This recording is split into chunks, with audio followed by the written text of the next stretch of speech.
What is up, ladies and gentlemen? SaintsKnight 2883 here, welcoming you guys back to the channel here with another movie review. And today's film that we will be reviewing for you today is the newest DCEU team-up film, Justice League.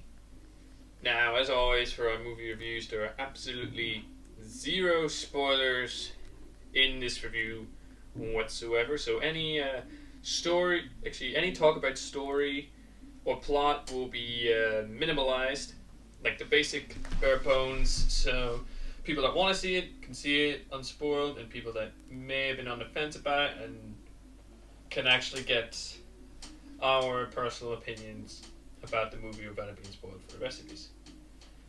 So without further ado, ladies and gentlemen, if you do want to keep seeing movie reviews in the channel, you know what to do. Don't forget to smash the thumbs up. So, without further ado, let's dive straight into the review. And honestly, there's no point in trying to compare a DC film to a Marvel film. So, I went into this film a bit blind. Well, not blind. Optimistic, hopeful, actually. I had mid expectations for this. I actually thought it was going to be a decent film, since I personally like the DCEU films.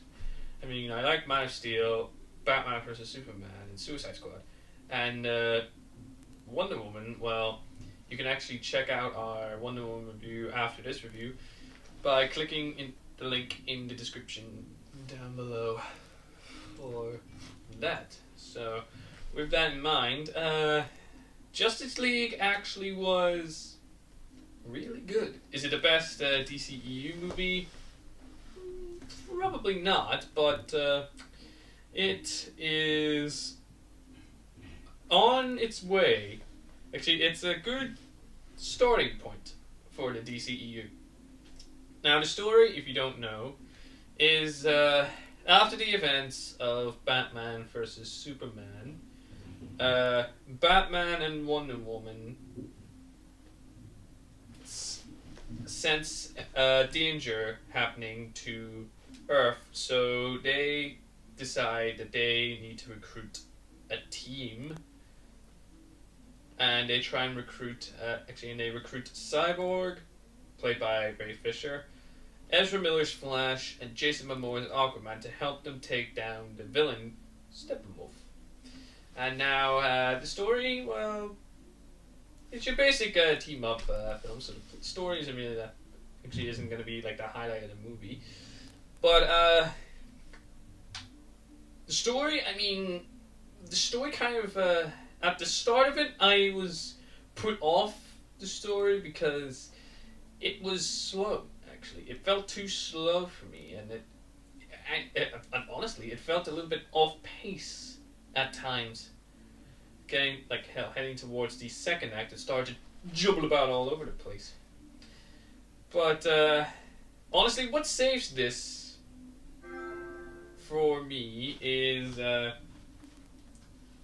probably it's definitely the characters. I mean, Ben Affleck, or Batfleck, or Batman, or Batfleck, whatever you want to call him, Batfleck obviously does a fantastic job. I mean, he was good in Batman vs Superman, he was good in Justice, he was good in Suicide Squad for his wee tiny cameo that he had. No spoilers. And he was actually great. He was actually, again, good in this. Although you could sort of see him wavering a little bit. I mean, if you've all heard about the rumors that he might not want to play Batman anymore, this performance you could tell and not tell at the same time, which is interesting. But Batfleck, good job for him. Wonder Woman, of course, fantastic. I mean, thankfully they've given her more, DC realized that she was what people love about the DCEU. Well, she was one of the things that they love, but they focused it more on her. So, I quite like that, and Gal Gadot is a fantastic Wonder Woman, and always would be, actually. And the new people, they're hit and a miss. Let's start with what I think is more of a miss than a hit. Cyborg.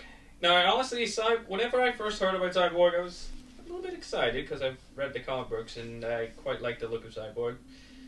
However, when the trailer came out with Cyborg in it, I didn't like the look of Cyborg.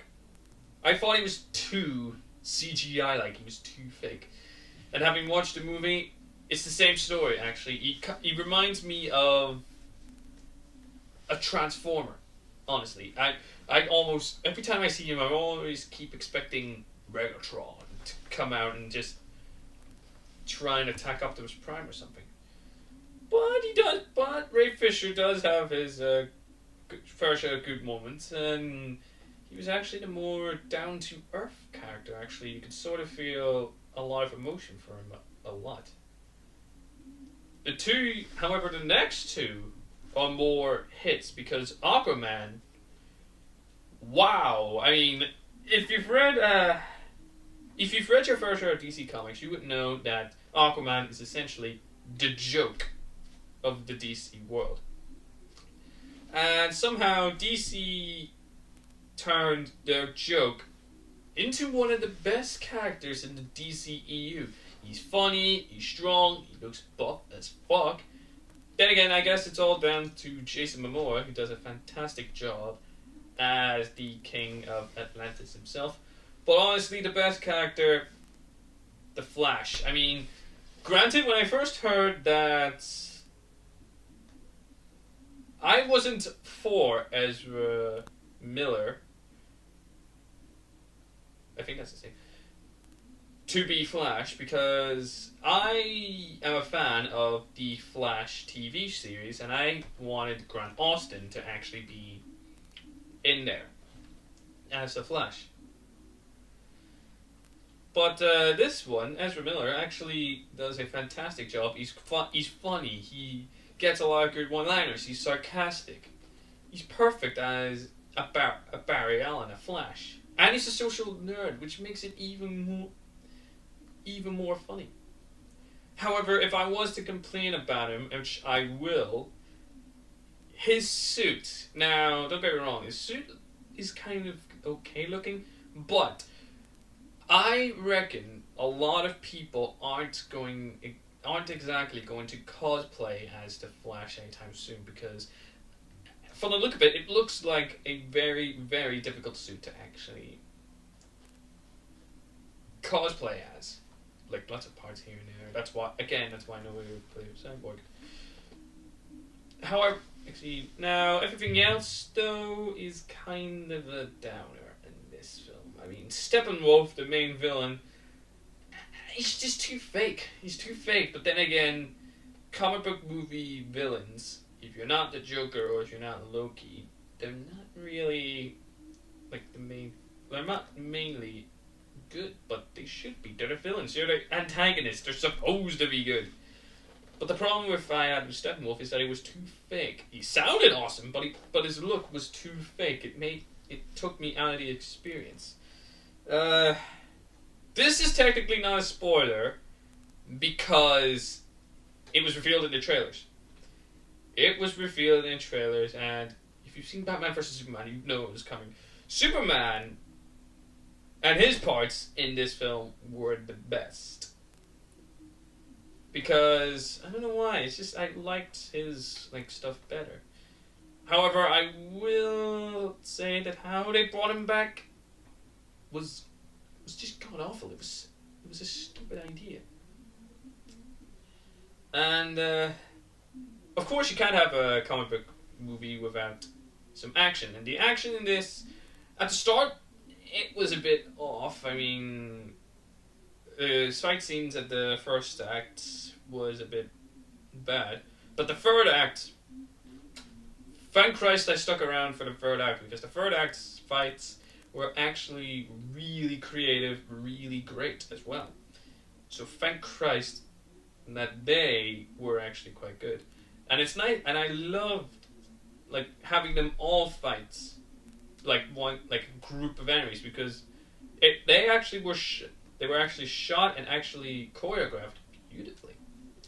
The soundtrack is nothing too special. It's just Junkie XL and I think Hans Zimmer maybe.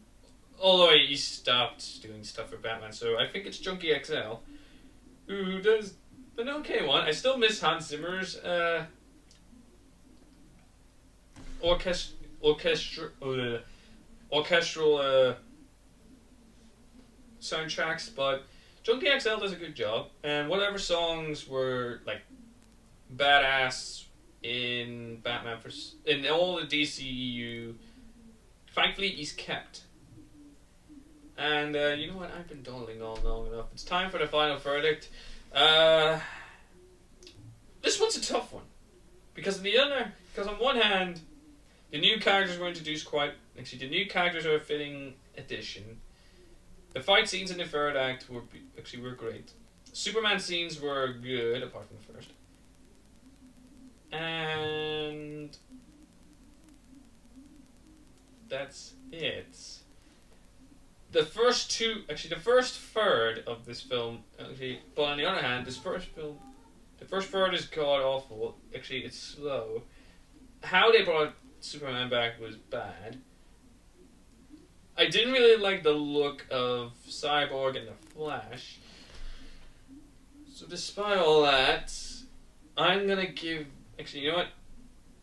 I saw this with Gimalor and I. He gave it a 6 out of 10. And you know what? I'm gonna have to say the same. I'm gonna give it a 6 out of 10. Now, before you guys complain, before any of you DC fans complain, remember this: 6 out of 10 to us is slightly above average. It's better than good, but it's not great. So that was our opinions on the Justice League film. What did you guys think? Do you guys agree? Do you disagree? Are you gonna watch it, or have you already watched it? Whatever your thoughts about Justice League, leave your thoughts down in the comments down below. And with that, I'm afraid it is now time to end today's video. I hope you guys did enjoy that. If you did, please smash the thumbs up button. Subscribe if you're new to the channel, and if you're not new, don't forget to turn on the post notifications. It's simple to do, really. All you gotta do is click the bell icon next to the subscribe button, tick the box, enabling all notifications to the channel, press save, then boom. You get instant notifications on when we go live or when we post a new video. So until then, guys, we'll see you in the next videos. Until then, guys, as always, peace.